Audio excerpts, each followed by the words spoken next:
And I played this, I can't be a Christian because I'm not perfect, because this is how I looked at Christian people. They're perfect. They never fall, they never swear, they never drink, they never do nothing, you know. And I struggled with that for a long time. I'm not perfect and I'm never gonna be. I am Brian and I go to Catalyst Church. I am living proof that Jesus saves. I'm Shirley and I go to Catalyst Church. I'm living proof that Jesus saves. I was brought up with a congregational church. Always went to church as a kid. My dad was a deacon. I met my husband when I was 15. We got together. He was very different than I was.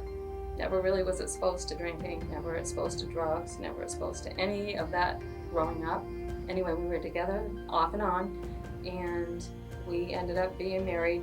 I got pregnant at 18, and after we got married, a lot of crazy times. We had our first son, Scott.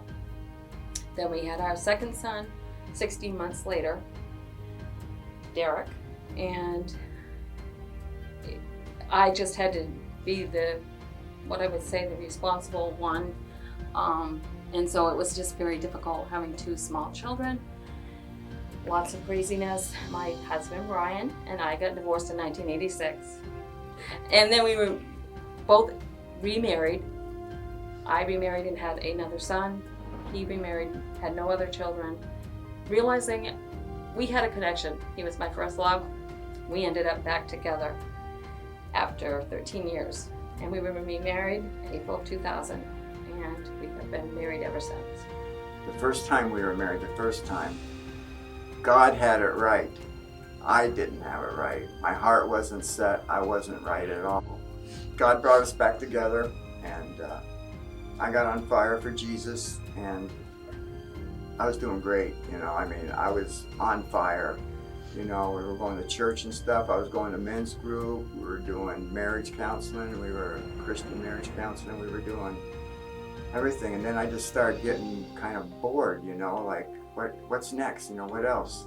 And I started to drink again and stuff. And I kept falling. I'd do good for a while and I'd fall. I'd do good for a while and I would fall. Obviously, I didn't always follow the Lord like I felt like I needed to. I always felt like I kind of failed the Lord. A little bit. But I loved my husband. And I wanted our marriage to work. We actually bought a house in 2005. Thought that was a perfect opportunity. Things were somewhat okay, and he had a good job at the time, so we decided to buy a house. After we bought it in December, he didn't have a job in May, and so financially things were getting more and more difficult. So 2007 came around and I got in a really bad accident with a company vehicle because I was drinking on the job, and I totaled their vehicle. And I was a train wreck, man. I was a mess. And got helicoptered into Dartmouth. They told me he had severe head injuries. They had to take him out the jaws of life.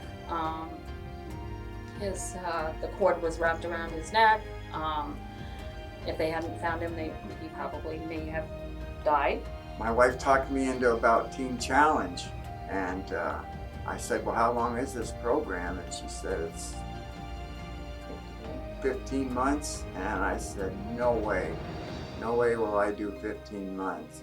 And so I'm like, okay, you need to go somewhere. We need to make a change in our life.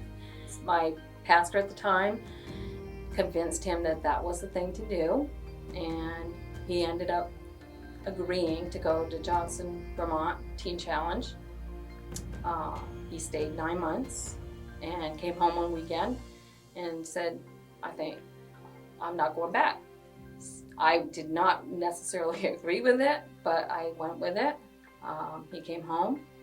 We did okay for a little bit, and then things started to not be okay again. We went through this for many, many years. and he actually went back to Teen Challenge in 2017, and he finished the program, graduated the program, and that was from Connecticut. They sent up a train ticket. They told me to get my butt to Connecticut Teen Challenge. So I got on the train and suffered all the way there.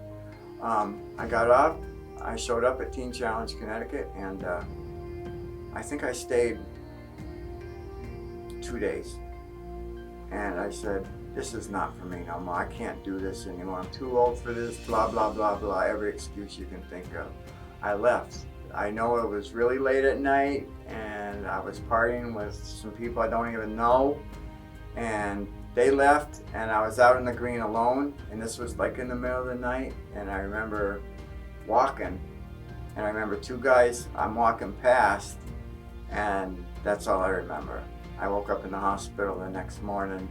I guess I got jumped and beat up pretty good. They stole everything of mine. They stole my wedding band. They ripped me right off in good shape. That was my awakening right there. I would say if it wasn't for God's grace that evening, I would be gone. He at the time was homeless, and we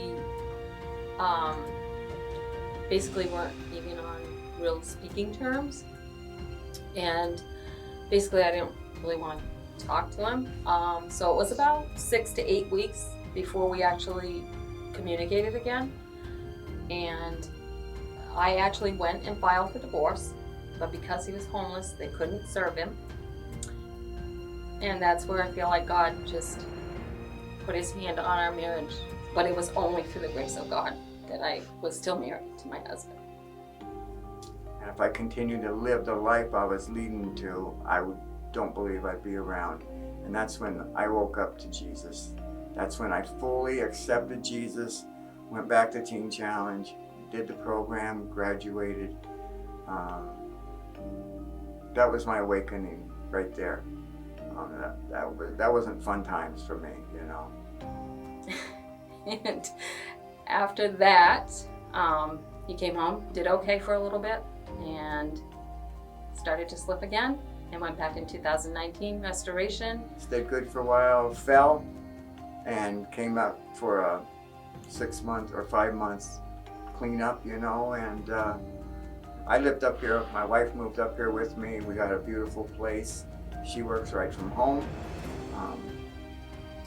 I mean, life is okay today. It's because of Jesus, you know. I feel like I've been more than blessed with my wife, with my family. When I was talking about when I first got born again, how perfect Christians are, and I kept falling and falling. Well, once I came to Christ, and when he touched my heart and stuff, and I became really born again, I knew I didn't have to be perfect. It was okay to fall. I'm not saying fall, but it was okay to fall, get back up on, and just keep walking, you know. Do I struggle like that today? I honestly don't struggle like that. My thoughts, do I think about what it would be like to have, let's just say, a nice cold beer on a hot summer day? Yeah, I do. But then I think a little bit more, and I know what that turns into, you know. I've taken everything Jesus gave me, I just take it back. You know, I just take my whole life over again, and I know what my outcome is when I do that. That Jesus took care of us that day, and we just stay focused on him. No matter how crappy our day is, it's always going to be better anyway. So, and thank you, Jesus. You are the ultimate. Thank you. It's true. Can't top that. Can't.